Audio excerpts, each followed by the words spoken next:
Yo, what's going on, guys? My name is Toxicity and welcome back to Aussies on the Ball. Today we are going to go through a Bleacher report on one trade idea for every team after watching the 2025 NBA Finals.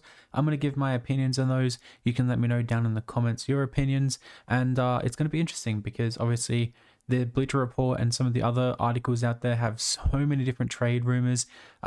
Today is the 12th of June 2025. And we have news that Giannis is expected to stay in Milwaukee, which is what I kind of expected. But KD is being pursued by the Knicks, the Timberwolves, the Heat, the Rockets, and his ideal place is the Spurs. So apparently there was an offer from the Spurs, including the 14th overall pick, Vassell, and Sohan and Barnes, I think it was. And Phoenix knocked it back. So that's just a rumor floating around. I've seen on Twitter a couple times, but yeah, it's really interesting. Game 3 of the Pacers and the OKC Thunder is tomorrow. Game 2 was an absolute blowout. OKC dominated. Game 1 was exciting. I think I spoke about that in the last podcast that we did. Maybe not. But yeah, I'm excited to jump in the video today and talk about some trades because obviously silly season is almost here. If you guys are having fun with the NBA Finals, let me know down below. Who do you have winning the next few games? I would love to see the Pacers, the underdog, win, but wouldn't be surprised if OKC just finish it out from here. But who knows? Who knows? Okay, so let's jump into this article. The picture on the front here is Giannis. So that's one thing.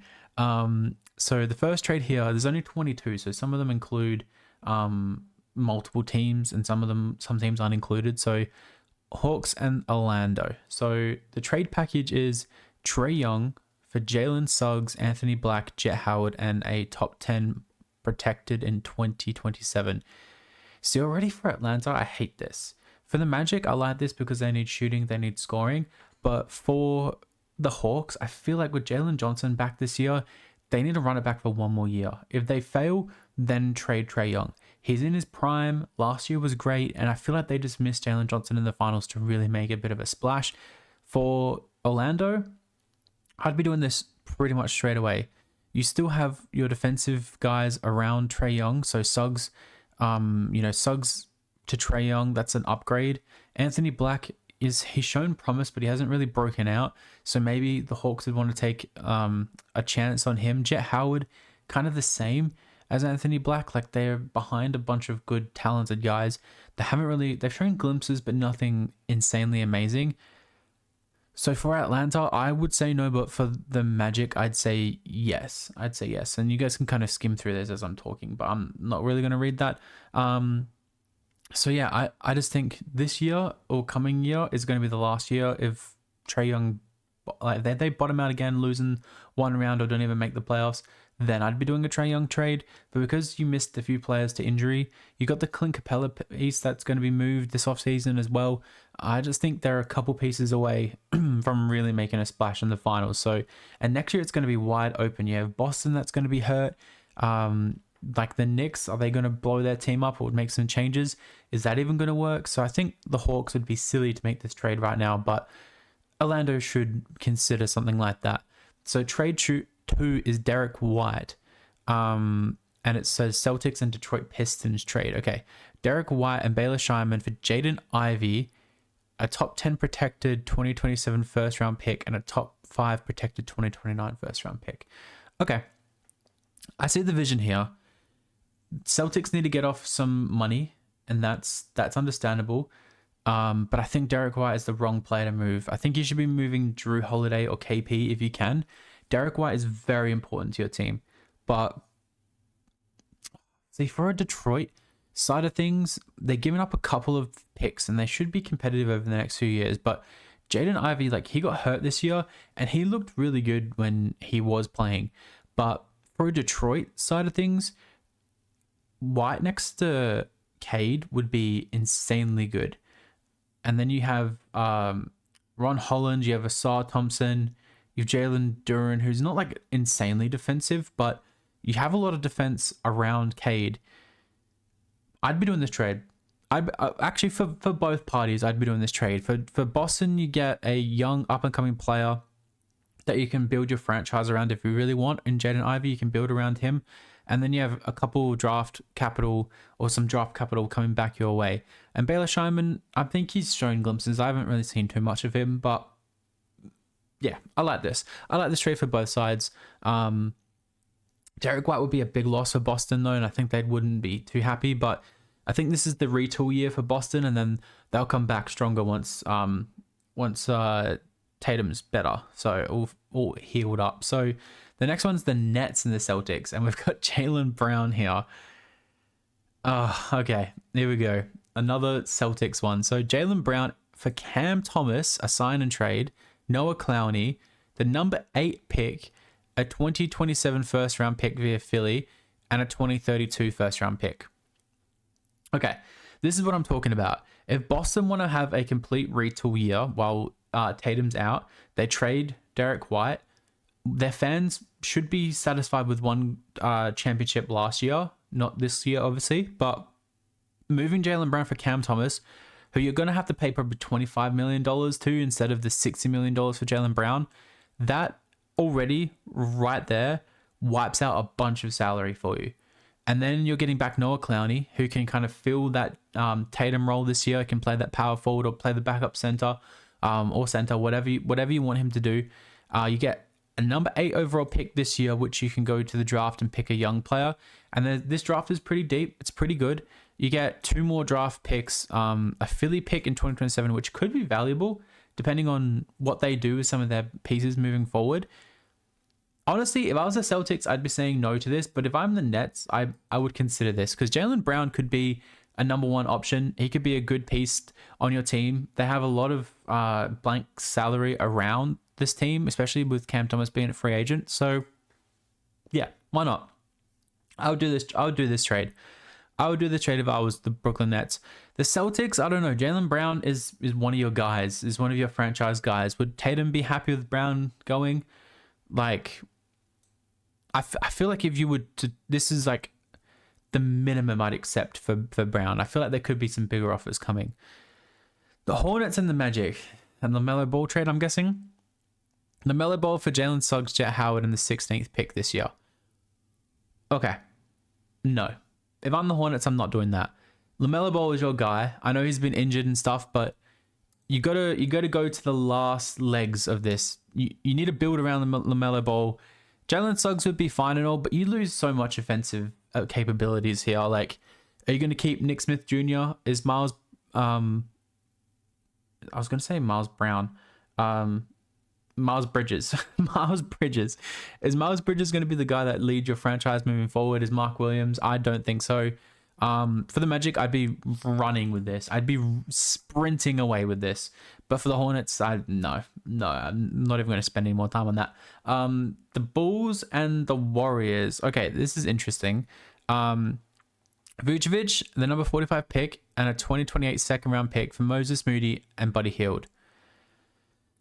Yeah, okay.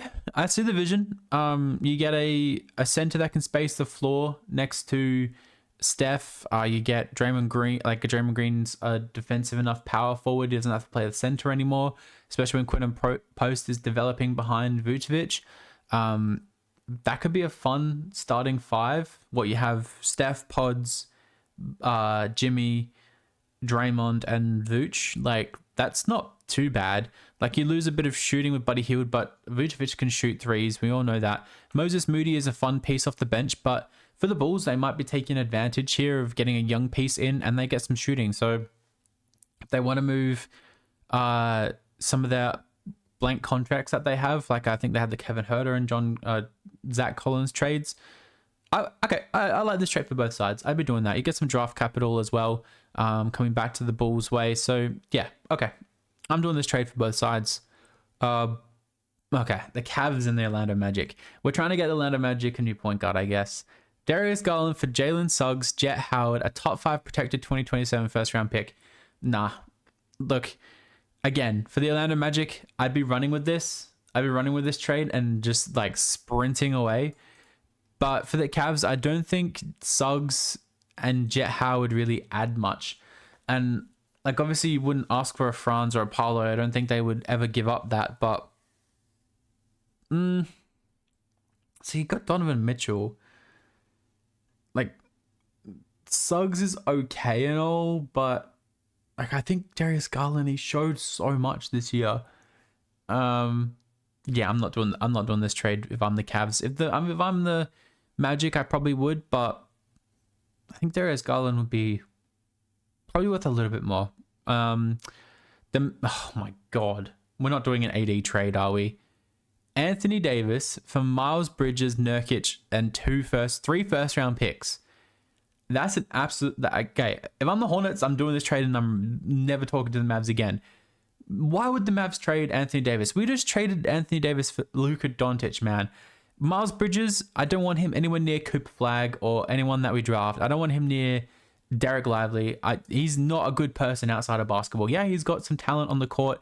Nurkic is just such a waste of space. Like, we've got two good centers. I'd rather Dwight Powell over Nurkic. The 3 first round picks is nice and all, and the Hornets might not ever bounce back, especially when you're pairing Anthony Davis with LaMelo Ball. Are they ever going to see the court together? That is a disgraceful trade for the Mavs. But if I'm the Hornets, I'm sprinting away with that. That's nah. that's a piss take. Denver Nuggets and the New Orleans Pelicans. Trey Murphy for Kelly Olynyk, Michael Porter. Trey Murphy and Kelly Olynyk for Michael Porter Jr., Peyton Watson, and a swap and a first round pick. Okay. Interesting. I don't know how I feel about this actually. This is one that I'm gonna have to think about. So Olynyk plays the backup to Jokic, which is fine. Trey Murphy, like, coming off his injury. I guess Michael Porter's also coming off an injury. Are they both going to be the same player? I think I have more hype and stocks in Trey Murphy than I do Michael Porter Jr.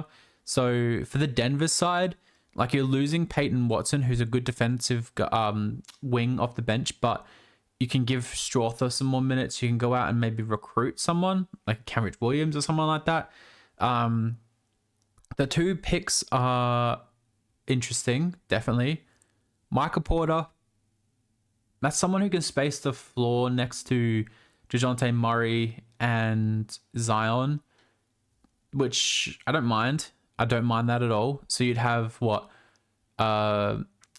Murray, McCollum, if you bring him back, Michael Porter, Zion, and Misi, which isn't that bad. Peyton Watson off the bench, which isn't that bad. So, okay, I would do this trade for both sides. I'll do this trade for both sides. It mixes it up a little bit in Denver, and for the Pelicans, I think it adds a bit of a diverse look, which I kind of like. Oh wait, Denver are giving up the picks. Okay, yeah, no, I would do this either way. I think Trey Murphy would be better in the long run than Michael Porter, but I guess we'll see. Detroit and the Bucks. Okay, is this a Giannis trade? Tobias Harris, Jaden Ivey, Asar Thompson, Jalen Duren, as 2026 first round pick, 28 first round pick, 2030 first round pick, and 2032 for Giannis. Okay. Oh, okay. This is interesting because I think the Bucks, like, they get 3 young players and a bunch of draft capital, which is going to be good, but it's not going to be amazing draft capital because obviously Detroit are going to be more equipped now with Giannis, Cade, Ron Holland. I don't know if I like this or not. Like, Tobias Harris is there as salary filler, yeah. For the Bucks, I feel like I would do this. It's a good package. It's a big package, and you can field a very competitive team. And you can flip Tobias Harris for something if you wanted to. And Asar Thompson, Jaden Ivey, and Jalen Duren. I like that. I like those 3 players a lot. They're up and coming players. But for the Detroit, I don't think I would want to give up all 3 and all that draft capital. I know it's for Giannis, but I don't know. I would do it if I was the Bucks. I wouldn't do it if I was the Pistons, if that makes sense.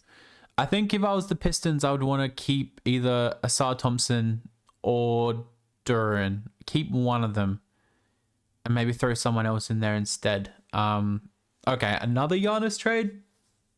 The Rockets and the Bucks. Fred VanVleet, Armin Thompson, a 2027 first round pick via Phoenix, which could be very, very valuable. A 2028 first round pick swap and a 2030 first round pick and a 2032 first round pick for Giannis. Okay.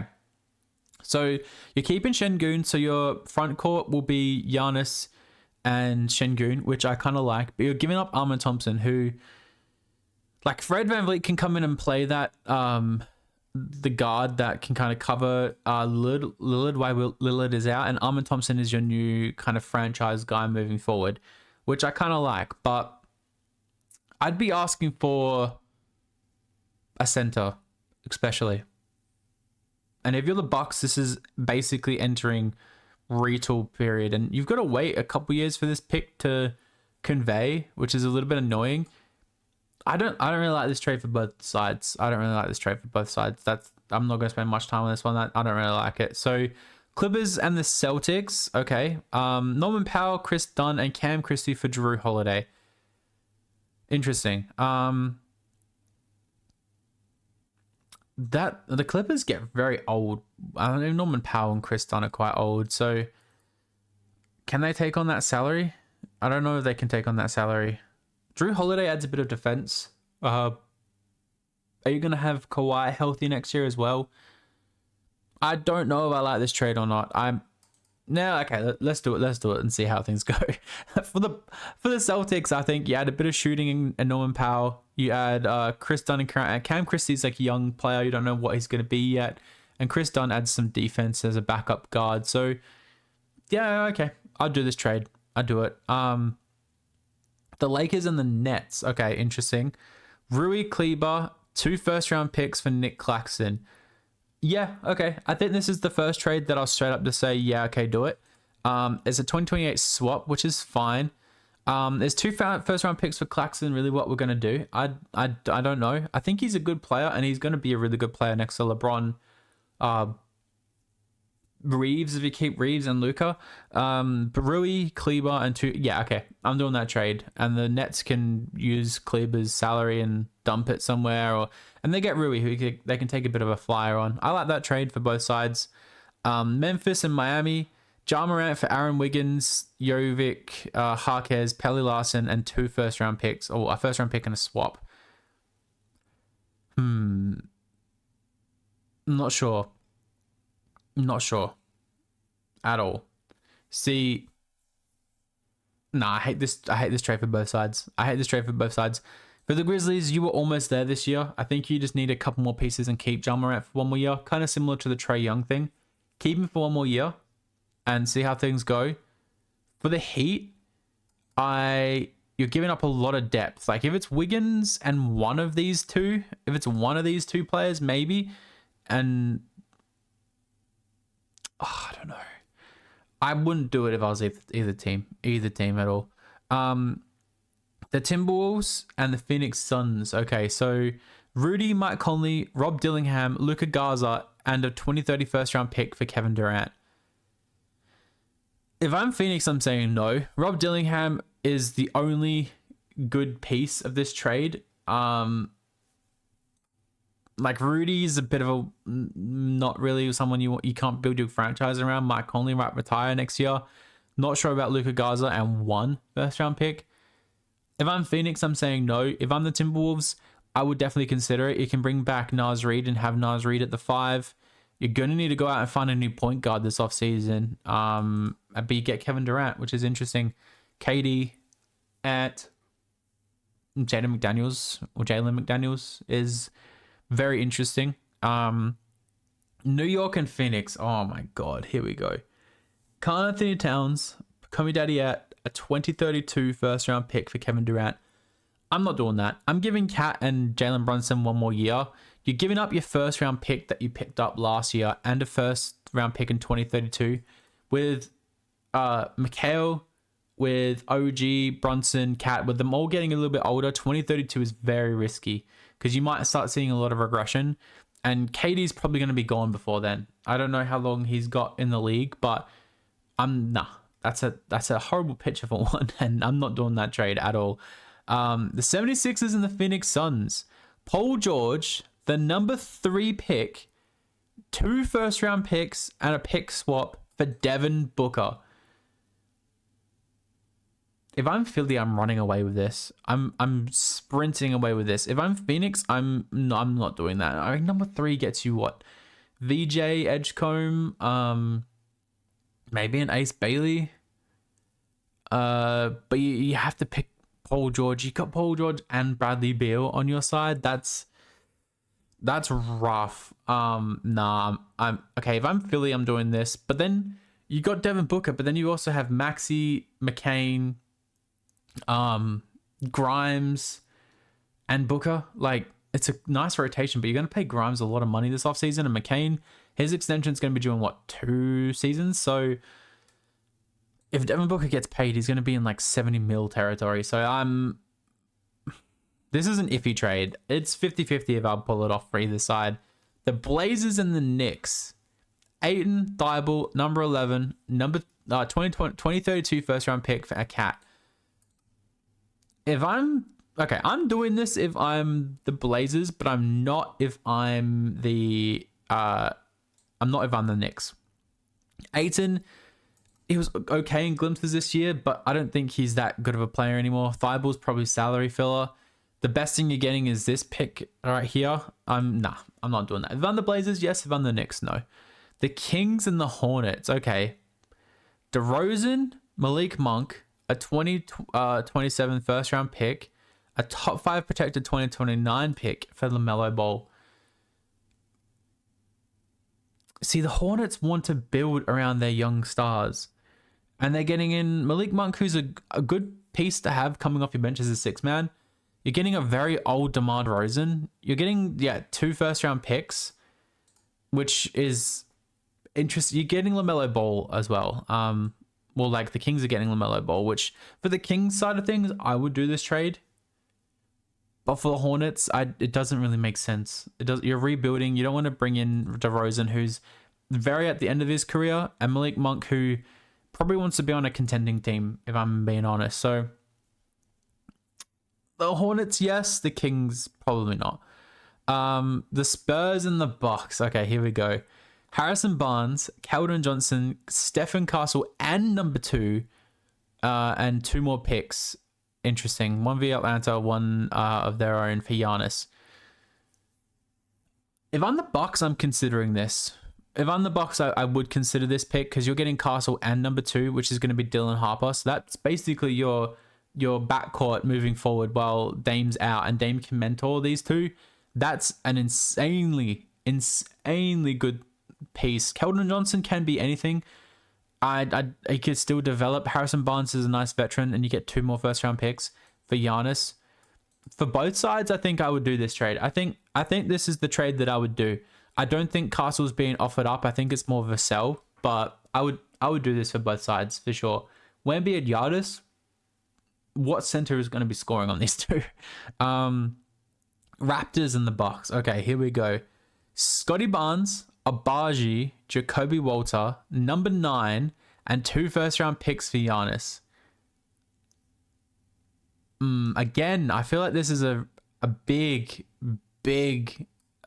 commitment for the Raptors. The Raptors, what? So you're going to have quickly Grady Dick. You're going to have Ingram. You're going to have Giannis, Jakob and RJ coming off the bench. That's a very expensive team for sure. I'd be interested if I was the Bucks. Yeah, okay. This and the Spurs one are actually pretty decent trades. The Jazz and the Spurs. Okay, Markkanen for Devin Vassell, Harrison Barnes, number 4. I'm the Spurs. I'm hanging up the phone. That is an overpay. Markkanen is regressing like crazy. Him next to Wemby could be interesting, but I'm not giving up Vassell. Maybe Barnes, maybe Keldon Johnson and 14th, and maybe 1 more first round pick. But this package that's a lot. So Laurie for Barnes, Keldon Johnson, 14 and 2029. That's all I'd do. That's all I'd do. Vassell might be in there for the contract, but I'm pretty sure Keldon Johnson's on similar money to Vassell. But if I'm the Spurs, I wouldn't be doing this. If I was Utah, I would be doing this. The Wizards and the Kings. Okay. Smart for DeRozan and a 2026 second round pick for Charlotte. I mean, it's an old contract for an old contract. DeMar DeRozan can come in and kind of like teach some of the younger guys how to like shoot and play like him. I guess, I don't know. He can mentor. Like, sure, we can do this trade, but is there really a point? And that's the last one. Is there really a point? Interesting. Some of those trades were very silly. Some of them were really good. Let me know down below what you think. I think this trade period is going to be absolutely insane. I could see a record amount of players moving positions for sure. So yeah, let me know what you think down below, and I'll give you my opinions on your comments. Who do you think is the biggest name that's going to move this offseason? That's what I'm interested to know. Thank you guys for watching. I'll catch you on the next one.